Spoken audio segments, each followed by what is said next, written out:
പാലക്കാട് നൂറുണി അഗ്രഹാരത്തിൽ തുളസിയമ്മൻ പൂജാ ഉത്സവം ആഘോഷിച്ചു. രാവിലെ ഉഷപൂജയോടെ ആഘോഷ പരിപാടികൾക്ക് തുടക്കമായി. തുടർന്ന് ശാസ്താവിന് പൂർണ്ണാഭിഷേകം, തുളസിയമ്മൻ സന്നിധിയിൽ ജപം, അഭിഷേകം, മഹാവിഷ്ണു സന്നിധിയിൽ ജപം, പൂർണ്ണാഭിഷേകം, കളഭാലങ്കാരം, ഉപനിഷത്ത് പാരായണം, ശാസ്താ സന്നിധിയിൽ ജപം, തുടർന്ന് ആന പഞ്ചവാദ്യത്തോടെയുള്ള എഴുന്നള്ളത്ത് എന്നിവ നടന്നു.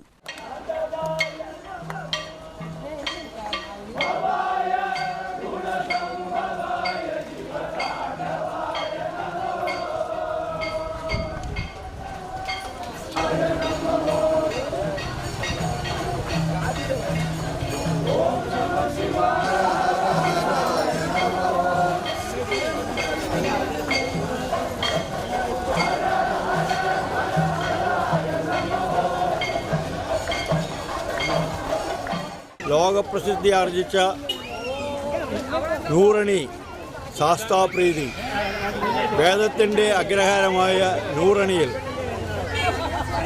ഇന്നലെ തുളസിയമ്മൻ പൂജയും ഇന്ന് ശാസ്താപ്രീതിയും ആഘോഷിച്ചുകൊണ്ടിരിക്കുകയാണ്.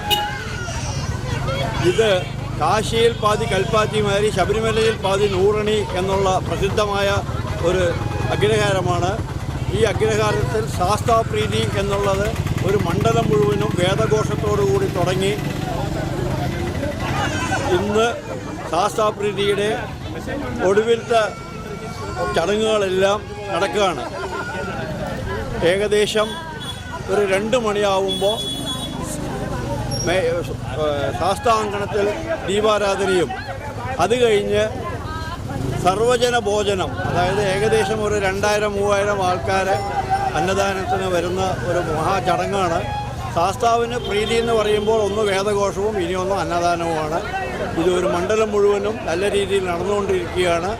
ഇത് കഴിഞ്ഞ് ഇന്ന് രാത്രി ഇളയ ഭഗവതി അന്ന് അടുത്ത് ഒരു ദേശമുണ്ട്, അത് ബ്രാഹ്മിൻസ് അല്ലാത്ത അവർ ആഘോഷിച്ചുകൊണ്ടിരിക്കുന്ന ഒരു ക്ഷേത്രമാണ്. അവരുടെ മുദ്രയും കൊണ്ടുവന്ന് രാത്രി 12 മണിയാകുമ്പോൾ അങ്ങോട്ടും ഇങ്ങോട്ടും മുദ്ര മാറ്റിയിട്ട്, അതായത് ഈ ഒരുപാട് കാലങ്ങളായി പറയുന്നുണ്ട് ബ്രാഹ്മണരെ ആധിപത്യമാണ് എന്നുള്ളത്, അതൊന്നും അല്ല. അതല്ല എന്നുള്ളത് 400 കൊല്ലം മുമ്പ് തുടങ്ങിയ ചടങ്ങാണത്. എല്ലാവരും ഒന്നിച്ചിരുന്ന് നടത്തുന്ന ഒരു മഹാ ഉത്സവമാണ് ശാസ്താപ്രീതി. രാത്രി പഞ്ചാരിമേളത്തോടെ കാഴ്ച ശീവേലി നടത്തി ഉത്സവാഘോഷ പരിപാടികൾ സമാപിച്ചു. UTV news, Palakkad.